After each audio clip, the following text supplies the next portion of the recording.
ओम नमो भगवते वासुदेवाय नमः। नमस्कार।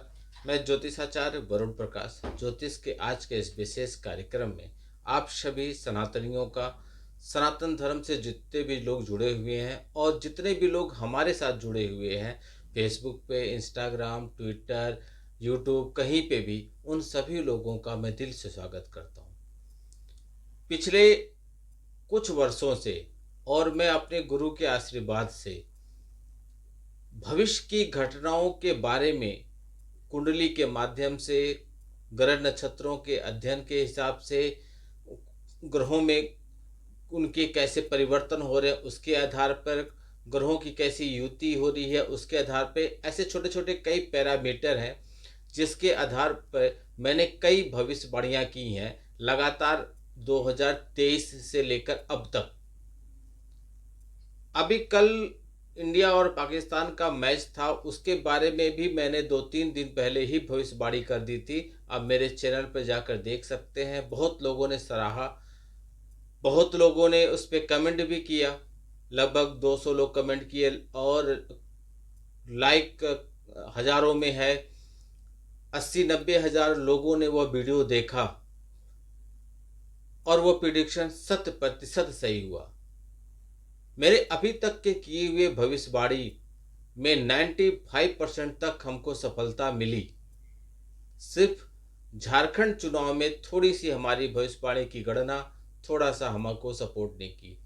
बाकी जितने लोगों की मैं कुंडली एनालिसिस करता हूं, जितने लोग हमसे विचार विमर्श करते हैं या जितने लोग की कुंडलियों के बारे में अध्ययन करके मैं उनको परामर्श देता हूं, अप्रॉक्सीमेटली आप 20,000 के कंसल्टेंसी मैंने दे दिया है।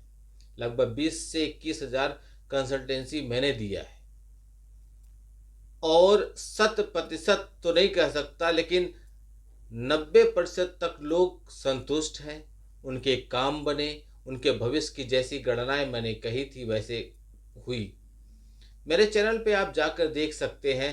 मैंने ऐसे ही भविष्यवाणी महाराष्ट्र चुनाव में, अभी उदय ठाकरे राज ठाकरे का जो गठबंधन हुआ था उसके बारे में, दिल्ली के चुनाव में, लोकसभा के चुनाव में, सब चीजों में भविष्यवाणी की और वह एकदम सटीक हुआ।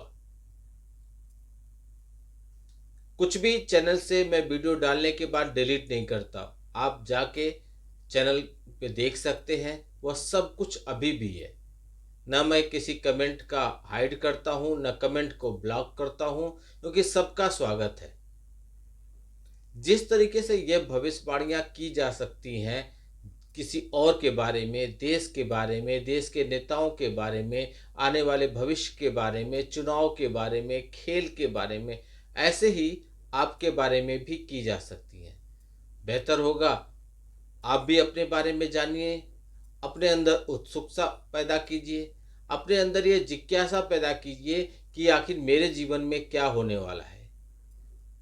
आप अपने अंदर यह उमंग पैदा कीजिए कि हम भी अपने जीवन के भविष्य में होने वाली हर घटनाओं के बारे में जानूं। इससे लाभ क्या होगा कि आप अपने जीवन को अच्छी तरीके से समझ पाएंगे। आप जिस रास्ते पे चल रहे हैं उस रास्ते पे स्पीड ब्रेकर कितने आएंगे, कब आपको अपनी रफ्तार बदलनी है, कैसे स्पीड ब्रेकर को आपको पार करना है, जिससे बिना किसी दुर्घटनाओं को आप अपने जीवन में आसानी से आगे बढ़ सकें, खुशियों को कदम चुमें। यदि किसी ने आपको कह दिया कि आपके कुंडली में यह योग नहीं है, तो ऐसे बहुत भी तरीके हैं वैदिक ज्योतिष में जिसके माध्यम से आप वह चीज प्राप्त कर सकते हैं। उदाहरण के तौर पे मेरा T20 वर्ल्ड कप पर मैंने कहा है कि इंडिया का इस फाइनल में जीतने की संभावना थोड़ी कम है। अब क्या वो फाइनल में जीतेगी ही नहीं या उसको जीतना ही है, तो क्या करे? एक तो खिलाड़ियों का प्रदर्शन अच्छा हो, वो तो बेहतर है कि वो तो कौन बात है। अब इनके नाम पे जिस दिन से T20 मैच स्टार्ट हुआ है और जिस दिन फाइनल मैच समाप्त होगा तब तक के समय तक, रात को 11 बजे फाइनल खत्म होगा तो 11 बजे तक लगातार 21 ब्राह्मणों का ग्रुप कामाख्या देवी मंदिर में बैठकर जाप कर रहा है टीम इंडिया के विजयी होने के लिए। 21 ब्राह्मणों में से कोई एक ब्राह्मण अगर उठता है तो रिजर्व ब्राह्मण 10-12 ब्राह्मण और रिजर्व बैठ किए गए हैं जो तत्काल उनके रिक्त स्थान को भरते हैं और जब तक वो वापस नहीं आते हैं, क्योंकि बीच बीच में उठना पड़ता है, किसी को आराम करना है, किसी को लघु शंका जाना है, बहुत ऐसी चीज़ें होती हैं। तो उस 21 ब्राह्मण लगातार बैठे हैं और 21 ब्राह्मण रिजर्व रहते हैं और वह सिलसिला लगातार 24 आवर्स चल रहा है। तो इन शक्तियों का प्रभाव भी पड़ेगा, निश्चित तौर पे पड़ेगा। रत्न के द्वारा, मंत्र के द्वारा और भी छोटे यंत्रों के द्वारा, पूजा पाठ के द्वारा मंत्रों को सिद्ध करके आप ऐसी चीजें भी अपने जीवन में पा सकते हैं जो आपके जीवन में आपके ग्रहों के हिसाब से आपकी कुंडली में नहीं है। बशर्ते आप अपने बारे में सीरियस कब होते हैं, आप अपने बारे में जानने की उत्सुकता कब पैदा करते हैं। आप भीड़ का हिस्सा बनना चाहते हैं तो हिस्सा बनिए। मैंने पहले भी बताया था कि बहुत ऐसे ज्योतिषाचार्य हैं जिनका उद्देश्य सिर्फ धन अर्जित करना है। वह दसियों हजारों में फीस लेते हैं, 5-5 हजार से ज्यादा फीस लेते हैं। मेरा फीस 5,000 से भी बहुत कम है। फिर भी लोग ऐसे हैं जिनको वह भी ज्यादा लगता है। अपने जीवन की हर एक चीज समझना चाहते हैं, जीवन जितनी बची है उसके बारे में सब कुछ समझना चाहते हैं और छोटा सा शुल्क उनको देना मुश्किल लगने लगता है, भारी देने लगता है। वह उनके अंदर एक डर, वह डर इस बात का कि लोगों ने ज्योतिष के माध्यम से, ज्योतिष का उपयोग करके लोगों को ठगा है। थोड़ा बहुत ज्ञान देके, थोड़ा बहुत बता के और उनसे रत्न बेचने का कोशिश, यंत्र बेचने की कोशिश, कैसे भी कैसे करके उनको उलझा के उनसे धन अर्जित करने का प्रयास किया है। इसलिए लोग ज्योतिष से डरते हैं। इंडिया पाकिस्तान वाले मैच पे कई कमेंट मुझे ऐसे आए जिन्होंने कहा कि अब मुझे ज्योतिष से विश्वास उठ गया है। बिल्कुल उठ गया होगा, क्योंकि आप ठगे गए होंगे। ठगने पर आपको अच्छा मार्गदर्शन नहीं मिला होगा, धन का नुकसान हुआ होगा और आपका विश्वास डगमग हुआ होगा। मेरे साथ भी ऐसे कई लोग हैं जिनको मैंने उपाय बताया और उन्होंने वह ईमानदारी से नहीं किया, फिर मुझसे ही कहते हैं गुरुजी आपने जो बताया वह सही नहीं हुआ। तो जो मेडिसिन दिया जाए, जो उपाय बताया जाए, जो तरीका बताया जाए, बशर्ते उसका आपको नियम से पालन करना है। जैसे बताया जाए वैसे कीजिए। बहुत मुश्किल नहीं होता है, देवताओं को पाना बहुत कठिन नहीं होता है, बशर्ते श्रद्धा, निष्ठा और आपका भाव सरल और सही और शाब्दिक होना चाहिए, जो समझ में आए। लैंग्वेज कोई भी हो, भाषा कोई भी हो, संस्कृत में पढ़ सकते हैं तो संस्कृत में पढ़िए, इंग्लिश में पढ़ सकते हैं इंग्लिश में पढ़िए, जो भी उच्चारण में आप कर सकते हैं वह उच्चारण कीजिए। भोजपुरी, मराठी और बंगाली, आप कन्नड़, मलयालम, कोई भी भाषा में बोलिए, लेकिन भाव सही होना चाहिए, उच्चारण सही होना चाहिए, आपका वह काम अवश्य बनेगा। अब आप यह भी चाहे कि बैठे बैठे आपका काम हो जाए तो यह भी संभव नहीं है। जीवन आपका, चोट आपको लगी है, तकलीफ आपको है, तो मेडिसिन मेरे खाने से तो नहीं ठीक होगा ना। यदि आप चाहते हैं कि आपके नाम पर भी कुछ इस तरह से मंत्रों का जाप हो तो आपको संकल्प लेना पड़ेगा, आपके नाम, आपके गोत्र का संकल्प लेना पड़ेगा।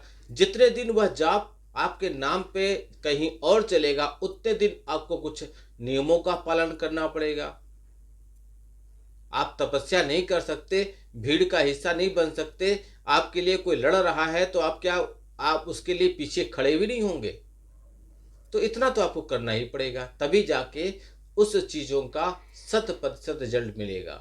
तो की गई भविष्यवाणियां सही हैं, आपका सहयोग हमको मिला, इसके लिए आपको बहुत बहुत धन्यवाद।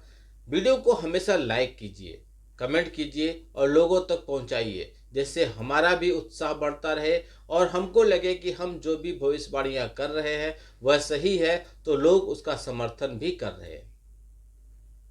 अपने बारे में जानने समझने में संकोच मत कीजिए। थोड़ा यदि आप फीस के रूप में धन भी देते हैं तो वह आपका धन आपके लिए हमेशा आपको आगे बढ़ने का मदद करेगा। क्यों? क्योंकि उसमें से कुछ हिस्सा मैं दान पुण्य में लगाता हूँ, और उस धन के माध्यम से आप अपने जीवन के कितनी चीजें समझ सकते हैं, कितने सवालों के उत्तर पा सकते हैं। ऐसे सवाल जो आपके मन में नहीं आए वह भी मैं आपको बताऊंगा। और मैं यह कहता हूँ कि जब तक आप चाहिए तब तक हमसे विचार विमर्श कीजिए। न मैं अपना नंबर हाइड करके रखता हूँ, न मैं फ्रंट पे आने से डरता हूँ। मैं डायरेक्ट कॉल उठाता हूँ, डायरेक्ट किसी असिस्टेंट या किसी और के माध्यम से, मेरे पास तक नहीं। कोई भी बात करना चाहे मेरे से डायरेक्ट बात कर सकता है। यह नहीं कि पहले फीस बात की भरिए तब गुरुजी आपसे बात करेंगे, बिल्कुल नहीं। लेकिन आपके अंदर भी उत्सुकता होनी चाहिए अपने बारे में जानने के लिए, जैसे मेरे अंदर उत्सुकता है कि आपको सही कर्म सही रास्ते पर लाने या सही सफलता दिलाने के लिए एक अच्छा मार्गदर्शन करना।